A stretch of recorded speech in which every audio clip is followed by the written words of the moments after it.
الحمد لله رب العالمين والصلاة والسلام على سيد الأنبياء والمرسلين أما بعد فأعوذ بالله من الشيطان الرجيم بسم الله الرحمن الرحيم الحمدللہ سورہ مریم کی تقریباً 84 آیات کی تفسیر ہو گئی تھی۔ اللہ تبارک و تعالی نے مزید آگے ارشاد فرمایا، بات چل رہی تھی کفار کی کہ یہ کفار جو دنیا میں اپنی وسعت مجالس کی بنا پر، کثرت اولاد، کثرت مال کی بنا پر گھمنڈ کیے بیٹھے ہیں، میدان محشر میں اللہ تبارک و تعالی انہیں انتہائی ذلیل اور رسوا کرے گا۔ اگر یہ ایمان لے کر نہیں آتے تو ان کا مقدر رسوائی ہے۔ اور اللہ تبارک و تعالی نے ایک عقلی دلیل سے واضح طور پر یہ بات بیان فرمائی کہ ان کو چاہیے کہ اپنے سے پہلے والی قوموں کے ان واقعات پر، ان کھنڈرات پر غور کریں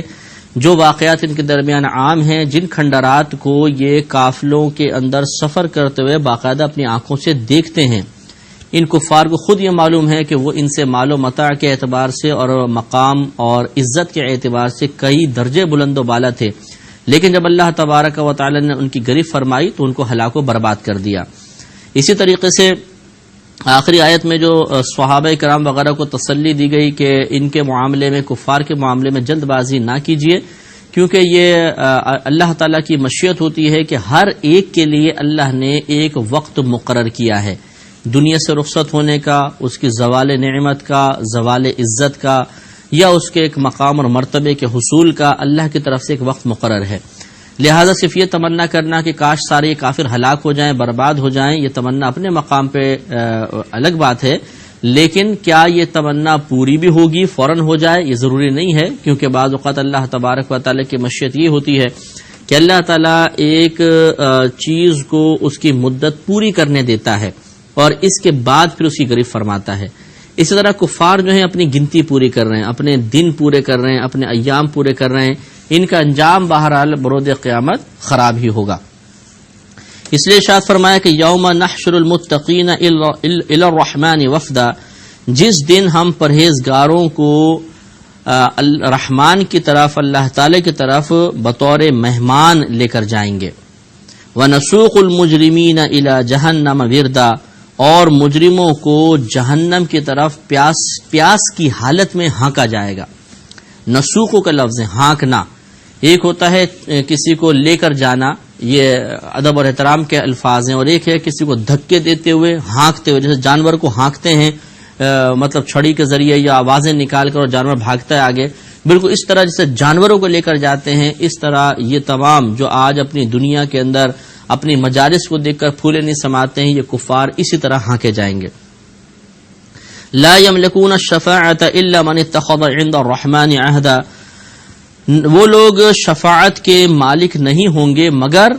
وہی جنہوں نے اللہ تبارک و تعالی کے پاس ایک وعدہ رکھا ہوا ہے، جن کو اللہ کی طرف سے ایک وعدہ ملا ہوا ہے۔ اور تو معلوم یہ ہوا کہ کفار کا کوئی سفارشی نہیں ہوگا، ہاں بعض لوگ ایسے ضرور ہیں جن کا اللہ کے پاس وعدہ ہے، اور یہ روایت میں بھی ہے کہ ہر مسلمان کا اللہ کے پاس ایک عہد ہے کہ اللہ تعالیٰ اسے یا تو شفاعت کی توفیق عطا فرمائے گا یا اس کے لیے انبیاء علیہ السلام وغیرہ کو اذن شفاعت دے گا۔ وقالوا اتخذ الرحمن ولدا، ابھی ان کفار کا رد شروع ہوا کہ جنہوں نے معاذ اللہ تبارک و تعالیٰ کے لیے اولاد کو ثابت کرنے کی کوشش کی، جیسے کفار و مشرکین فرشتوں کو اللہ کی بیٹیاں کہا کرتے تھے، اس کا رد کرتے ہوئے فرمایا کہ وقالوا، انہوں نے کہا اتخذ الرحمن ولدا، کہ اللہ تعالیٰ نے اولاد اختیار فرمائی، لقد جئتم شیئا ادا، بے شک تم بہت ہی زیادہ بھاری چیز لے کر آئے ہو، بہت ہی تم نے بھاری بات ادا کی ہے۔ بھاری سے مراد انتہائی قبیح ترین، انتہائی غلط ترین تم نے بات کہی ہے۔ تکاد السماوات یتفطرن منہ، قریب ہے کہ آسمان اس بات کی وجہ سے پھٹ پڑے، وتنشق الارض، اور زمین شق ہو جائے، ٹکڑے ٹکڑے ہو جائے، وتخر الجبال ہدا،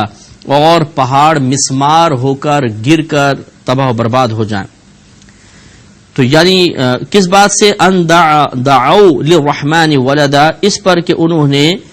رحمان کے لیے اولاد کا دعویٰ کیا،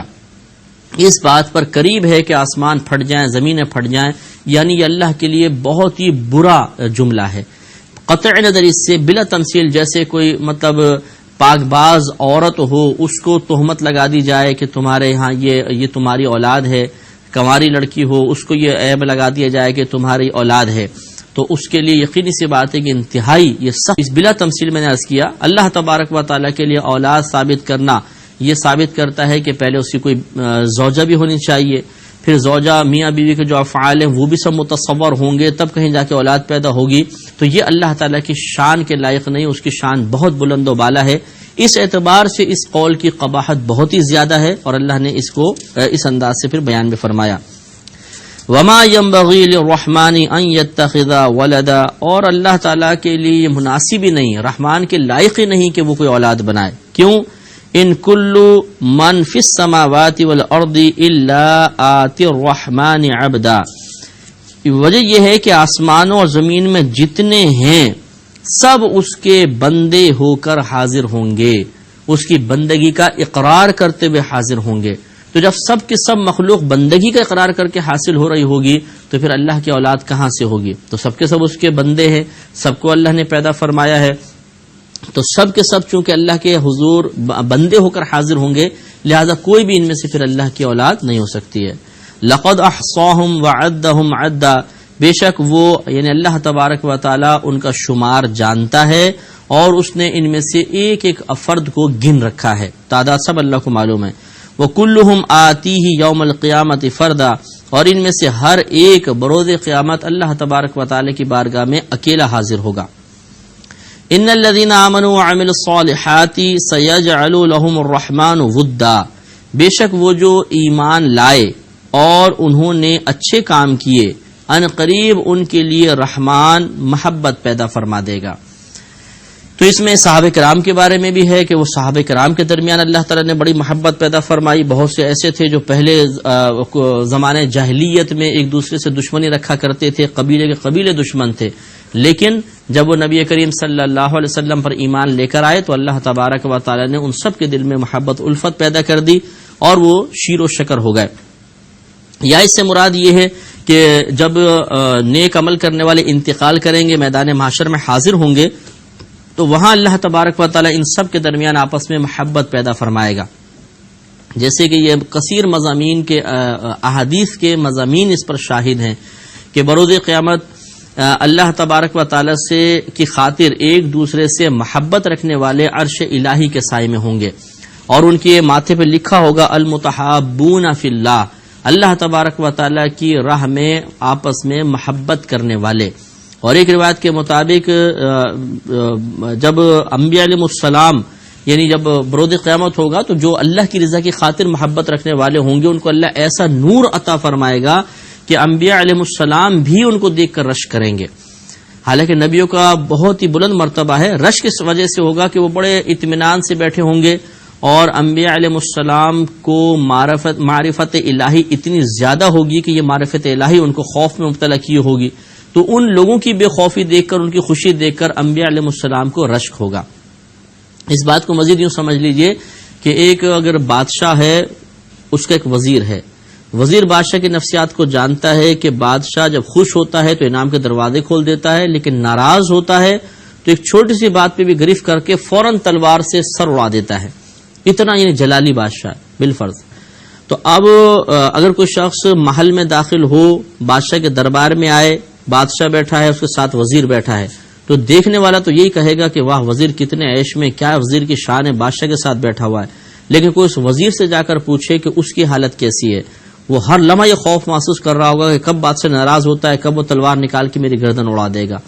تو بلا تمثیل میں عرض کر رہا ہوں، اسی طریقے سے معاملہ ہے کہ ہمیں چونکہ اللہ تعالیٰ کی اتنی معرفت حاصل نہیں ہے تو ہمارا خوف خدا بھی کم درجے کا ہے. انبیاء علیہ السلام کو اللہ کی معرفت بہت زیادہ ہے، وہ اللہ کی بے نیازی کو جانتے ہیں، اس وجہ سے بروز قیامت وہ نفسا نفسی کے مطلب یہ کہ اپنی وہ ان کو فکر ہوگی اور ایک مطلب پریشانی کے سے عالم میں ہوں گے اس معرفت کی وجہ سے. نہ یہ کہ معاذ اللہ کوئی اعمال کے کا معاملہ ایسا ہوگا، وہ تو نبی ہیں، بخشے بخشائے ہیں، سیدھے ضرور جنت کے اندر جائیں گے. اس وجہ سے انبیاء علیہ السلام کو بھی مطلب یہ کہ خوف ہوگا اس معرفت الہی کی بنا پر. تو اس لیے وہ رشک کریں گے کہ جو عرش کے سائے کے تلے ہیں وہ آپس میں محبت سے باتیں کر رہے ہوں گے، سب کچھ ہو رہا ہوگا، ان کو اتنی معرفت الہی حاصل نہیں ہوگی کہ جو ان کے لیے خوف کے غلبے کا سبب بنے. تو اس وقت پھر انبیاء علیہ السلام جو ہے انہیں دیکھ کر ایک طرح کا رشک کریں گے. تو رشک اس لیے نہیں ہوگا کہ ان کے درجات بلند ہیں ہمارے کم ہیں، بلکہ اس وجہ سے کہ یہ معرفت الہی کی کمی کی بنا پہ کم از کم کتنے بے خوف ہیں، انہیں خوف بالکل بھی نہیں ہے، اور ہمارا خوف کے معاملے میں یہ عالم ہے بالکل بلا تمثیل. جیسے سمجھ لیجئے وہی جیسے مثال دی کہ وہ وزیر بادشاہ کے ساتھ بیٹھا ہو، دیکھنے والے اسے سمجھ رہے ہو کتنا خوش قسمت ہے، اور وہ وزیر غریبوں جو آ کے اپنی حاجت پیش کر رہے ہو، بادشاہ خوش ہو کے ان کو انعام دے کر رخصت کر رہا ہے، وزیر ان کو دیکھ کے رش کر رہا ہو کہ یار دیکھو کیسے یہ بالکل ان کو کوئی خوف نہیں، کوئی غم نہیں، اور میں یہاں بیٹھا ہوا مسلسل بادشاہ کی وجہ سے خوف زدہ ہوں. تو یہ ذرا سمجھنے والی بات ہے. تو اس سے بہت سی احادیث میں بیان کردہ مضامین کے سلسلے میں انسان وساوس سے محفوظ رہ سکتا ہے. آگے ارشاد فرمایا کہ فَإِنَّمَا يَسَّرْنَاهُ بِلِسَانِكَ، تو اے حبیب کریم ارشاد فرمایا حبیب کریم صلی اللہ علیہ وسلم تو ہم نے یہ قرآن آپ کی زبان میں یوں ہی آسان کر دیا، یعنی بالکل اس کو یہ بیان کرنے کے اعتبار سے آسان، سمجھانے کے اعتبار سے آسان، سمجھنے کے اعتبار سے آسان. کیوں کر دیا؟ لِتُبَشِّرَ بِهِ الْمُتَّقِينَ، تاکہ آپ اس کے ذریعے متقین کو خوشخبریاں عطا فرمائیں، وَتُنذِرَ بِهِ قَوْمَ اللُّدَّ، اور جھگڑا لو قوم کو اس سے ڈر سنائیں. تو یہ ہے قرآن عظیم کے بہت سے بنیادی مقاصد میں سے ایک مقصد کہ اللہ تعالیٰ نے اس میں خوشخبریاں بیان کی ہیں، وعیدات بھی بیان کی ہیں. خوشخبریاں ان لوگوں کے لیے ہیں جو نیک اعمال کر رہے ہیں اور صاحب ایمان لوگ ہیں، اور وعیدیں ان لوگوں کے لیے ہیں جنہوں نے کفر اختیار کیا اور برے اعمال کو اختیار کیا. لہذا قرآن عظیم کو خوشخبری سنانے کے لیے ہمیں سنانا چاہیے، اور وعیدیں بیان کر کے لوگوں کے دل میں خوف پیدا کرنے کی کوشش کرنی چاہیے. تو اس طریقے سے ہم قرآن کے بنیادی مقاصد کو پورا کر سکتے ہیں. وَكَمْ أَهْلَكْنَا قَبْلَهُمْ مِنْ قَرْنٍ، اور ہم نے اس سے پہلے کتنی ہی قوموں کو ہلاک کر دیا. هَلْ تُحِسُّ مِنْهُمْ مِنْ أَحَدٍ أَوْ تَسْمَعُ لَهُمْ رِكْزًا، تو کیا تم ان میں سے کسی کو دیکھتے ہو یا ان میں سے کسی کی بھی کوئی معمولی سی آواز بھی سنتے ہو؟ یہ پھر کفار کو ہلا کر رکھ دیا گیا کہ اگر تم اپنی بڑی نعمتوں پہ گھمنڈ کر رہے ہو، اپنی طاقت پر اترا رہے ہو، تو ذرا بتاؤ کہ جو پچھلی قومیں تھیں تم مانتے ہو کہ ان پر عذاب نازل ہوا، تو کیا اب ان کو تم دیکھتے ہو؟ کیا ان سے ملاقات ہوتی ہے؟ یا ان کی کوئی اب ایک سرسراہٹ بھی تم سنتے ہو؟ نہیں. تو ان کا نام و نشان مٹا دیا گیا. تو اسی طرح تمہارا بھی اگر اللہ تعالیٰ چاہے تو نام و نشان مٹا سکتا ہے. یہاں تک ہماری الحمدللہ سورہ مریم کا اختتام ہوا، اور اب سورہ طٰہٰ شروع ہوگی. سورہ طٰہٰ یہ مکی صورتوں میں سے ایک ہے. میں بار بار آپ کی خدمت میں ہر دفعہ عرض کر ہی دیتا ہوں کہ مکی صورتیں وہ صورتیں ہیں جو ہجرت نبوی صلی اللہ علیہ وسلم سے پہلے نازل ہوئیں، اور مدنی صورتیں یا مدنی آیات انہیں کہتے ہیں جو ہجرت نبوی صلی اللہ علیہ وسلم کے بعد نازل ہوئی تھیں. تو سورہ طٰہٰ کے اندر تقریباً 135 آیات ہیں انشاءاللہ، اور 8 رکوع پر یہ مشتمل ہے. اب اس کی ہمارے تفسیر شروع ہوگی اور آج سے ہم اس کا آغاز کریں گے. بسم اللہ الرحمن الرحیم. طٰہٰ، طٰہٰ کا معنی طٰہٰ یہ اللہ ہی بہتر جانتا ہے کہ اس کے اصل معنی کیا ہے. یہ حروف مقطعات میں سے ہے. اللہ تعالیٰ اور اس کے رسول کریم صلی اللہ علیہ وسلم اس کے معنی بہتر سمجھتے ہیں. ما انزلنا علیک القرآن لتشقى، اے حبیب کریم صلی اللہ علیہ وسلم ہم نے آپ پر قرآن کو اس لیے نازل نہیں کیا کہ آپ مشقت میں مبتلا ہو جائیں. ہوتا یہ تھا کہ نبی کریم صلی اللہ علیہ وسلم پر جب قرآن نازل ہوتا تو اس پہ جو وعیدات اور جو مطلب عذابات کے تذکر ہوتے تھے وہ ان کی وجہ سے، یا قیامت کے احوال، نبی کریم صلی اللہ علیہ وسلم ان سے بہت زیادہ خوف محسوس فرماتے تھے، اور آپ راتوں کو اٹھ کے یہ قرآن پڑھتے تھے، نماز پڑھتے تھے، پنڈلیوں پہ ورم آ جاتا تھا، شدید مشقت آپ برداشت فرماتے تھے. تو یہ آپ کو تسلی دی گئی کہ یہ قرآن اس لیے نازل نہیں ہوا کہ آپ اس کے اندر غور و تفکر کر کے بہت زیادہ خوف محسوس کریں اور پھر اپنے آپ کو مشقت میں مبتلا کریں، بلکہ الا تذکرۃ لمن یخشی، ہاں یہ تو مگر ایک نصیحت ہے اس کے لیے جو ڈرتا ہے، جو دل میں خوف رکھتا ہے، اس کے لیے ایک نصیحت کے طور پہ پیش کیا گیا ہے. تو آپ اس کو پڑھیں اور اس کو ناصحانہ انداز میں دوسروں کے سامنے بیان کریں تاکہ کفار اس کے مضامین پہ غور کر کے اللہ کی طرف مائل ہوں. تنزیلا ممن خلق الارض والسماوات العلا، اس کا اتارا ہوا ہے جس نے زمین اور اونچے آسمان بنائے ہیں، یعنی یہ نازل کرتا ہے اس ذات باری تعالی کا جس نے زمینوں کو پیدا کیا اور اونچے آسمان بنائے ہیں. یہ اللہ تعالیٰ نے اپنی ایک شان بیان فرمائی. الرحمن علی العرش استوى، اور رحمان جو ہے یعنی اللہ تبارک و تعالی علی العرش استوا، وہ عرش پر مستوی ہے، بیٹھا ہوا ہے. بظاہر اس کا ترجمہ یہ ہے، لیکن جو محتاط علماء ہیں وہی ترجمہ کرتے ہیں وہ عرش الہی پر اپنی شان کے لائق ہے. یاد رکھیے کہ اللہ تبارک و تعالی اپنی ذات کے اعتبار سے کہاں ہے، کس طرح کا ہے، اس پر غور و تفکر کرنے سے نبی کریم صلی اللہ علیہ وسلم نے منع فرما دیا. مسند امام احمد بن حنبل کی یہ روایت ہے کہ نبی کریم صلی اللہ علیہ وسلم نے فرمایا کہ اللہ تعالیٰ کی ذات کے بارے میں غور نہ کرو، اس کی صفات کے بارے میں غور کرو، اس لیے کہ عقل اللہ تعالیٰ کی ذات کا ادراک کر ہی نہیں سکتی ہے، اس کو جان ہی نہیں سکتی ہے، کیونکہ جو ذات عقل کے دائرے میں آ جائے وہ خدا نہیں. اللہ تعالیٰ کسی دائرے میں نہیں آتا، لہذا اللہ تعالیٰ کو ذات کے اعتبار سے جاننے کی کوشش کرنا یہ گمراہی کا سبب بن سکتا ہے. اللہ تعالیٰ کو ذات کے اعتبار سے، اس کی ذات کے اعتبار سے کوئی نہیں جان سکتا. لہذا ابھی جو ہے کہ اللہ تعالیٰ نے عرش الہی پر استوا فرمایا، تو ایسا نہیں ہے کہ معاذ اللہ وہ ہماری طرح ایک جسم اور وہ عرش الہی پر بیٹھ گیا، اس لیے خود قرآن میں اللہ نے فرمایا کہ لیسا کمثلہ شیء، اللہ کی مثل کوئی شے نہیں ہے. تو ہم ایک تخت پر بیٹھ سکتے ہیں، اگر اللہ تعالیٰ بھی بیٹھے گا تو یہ ایک مشابہت اور مماثلت سی آ جائے گی، حالانکہ اللہ کی کوئی مثل نہیں ہوتی ہے. لہذا ذات کے اعتبار سے وہ کہاں ہے یہ ہم نہیں بتا سکتے، اس کو سوچنے کو بھی منع کر دیا گیا. ہاں صفات کے اعتبار سے کہہ سکتے ہیں کہ اللہ تعالیٰ اپنے علم اور قدرت کے اعتبار سے پوری کائنات کو گھیرے ہوئے ہے.